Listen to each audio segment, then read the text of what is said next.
Next up, we come up to a very important part of the overall cloud computing ecosystem, which is content delivery networks.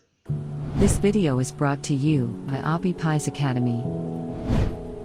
Okay, so now in order to understand the need for content delivery networks, which is a fairly complicated system, let's first understand a problem which would have arisen if there was no content delivery network system.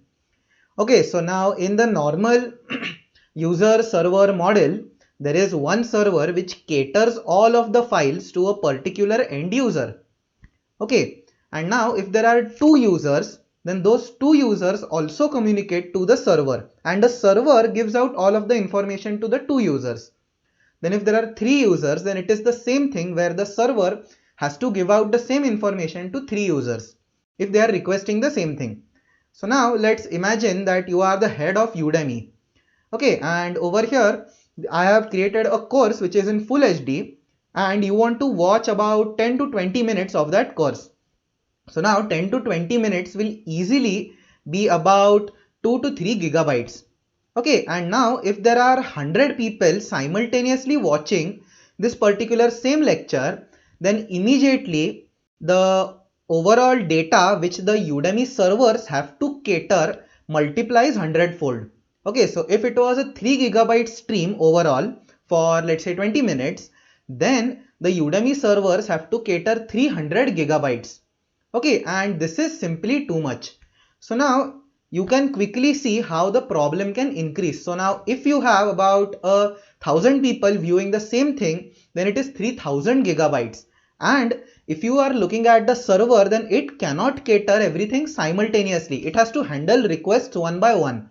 So that is why the server is very fast. So it handles one request, then quickly handles the next one, and like this it can cater about 100-200 people in a matter of seconds. But you can clearly see why this system cannot scale up. So when you have 1,000,000 people watching a video, so in the case of YouTube, if you have a particular new song which is released and it is on the trending page, then there literally are millions of people watching it simultaneously. And then in that particular case, to cater that huge amount of data for a particular server is very storage and even network intensive. And by network intensive, I mean that there is a limit as to how much can you extract from one particular server line. Okay, so due to this, there is a system which is in place which is called as content delivery network. Okay, so now a content delivery network basically consists of a lot of proxy servers which communicate to the central server. Okay, so now let me define some terms over here. The central server is the main server which has your compute engine or the app deployed, which basically contains all of the data and processes it and then gives you an output. Okay, and then there are a lot of proxy servers also assigned to that particular central server. Okay, so now the literal meaning of the word proxy is fake or false.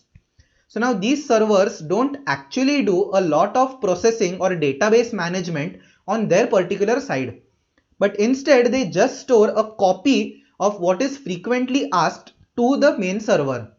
Okay, and that is how a particular thing of proxy server communicating with central servers actually work. So now let us consider the same use case scenario as we were considering before. So let's say you again have 1,000 people who are requesting a particular video to the central server, and now the server has to again cater the same amount of information, but this time you have a content delivery network in place. Okay, so now first of all, the central server establishes a copy of whatever data it has onto these proxy servers. Okay, so you have the particular video present on all of these proxy servers. So let's say you have 10 proxy servers and all of this data is also spread across those 10 proxy servers. So there is a copy of one video on all 10 proxy servers. And now there are 1,000 people who are requesting this particular video to watch. And then the thing which happens is that their request is routed to the nearest proxy server. Okay, so in that particular case, one proxy server has to just cater to 100 people. And that is how whenever you look at large number of use cases, then that is when deploying proxy servers or an entire content delivery network actually plays well. So now there are two types of content delivery networks. Okay, the first one is when you give a contract to others where they host your content and then you have to pay them accordingly. So in this particular case, there is a peer-to-peer content delivery network which works on the principle of mutual sharing. Okay, so you hold my data on your particular server, and for a particular time period, I will hold your data on my server. So this is how we also split the data between two servers, and the geographical location is also a new factor. Okay, so now let's look at the geographical location. So whenever you have these proxy servers which are scattered all over the world, then the data has to also travel through wires or through wireless transmitting systems, but the data has to travel from one point to another. Even if the travel is at the speed of light, but still having a data center located nearby to your particular place is a huge benefit when comparing the latency and the speed with which you get the data. Okay, so let me just define latency over here. So latency is the time which is required for you to get a particular set of information after you have requested it. Okay, so the next type is private CDNs, where you have your own servers which act like proxy servers, and you deploy them and establish them onto various different geographical location. So this is how Google or even YouTube for that matter is working, as they have a lot of different private content delivery networks. Okay, so now there is an excellent example where you can see how content delivery networks actually apply in real life.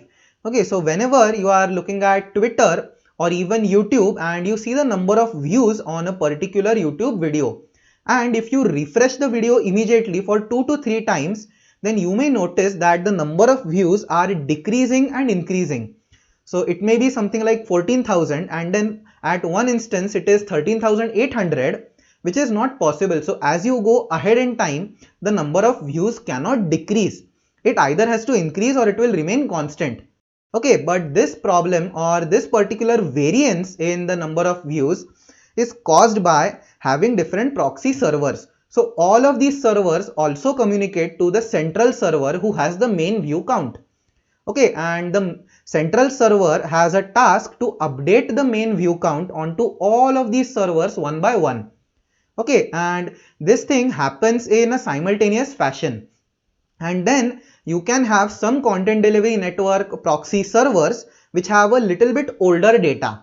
Okay, and whenever you are making a request, it might be routed to a content delivery network server or a proxy server who has newer data, and then when you refresh immediately, it might be routed to a different proxy server who will give you the number of views, but this one has a little bit older data. And that is why whenever you are moving, if you are moving ahead in time, then also it is possible to see that the number of views have decreased, which is not the actual case, but that is how we see it due to content delivery networks.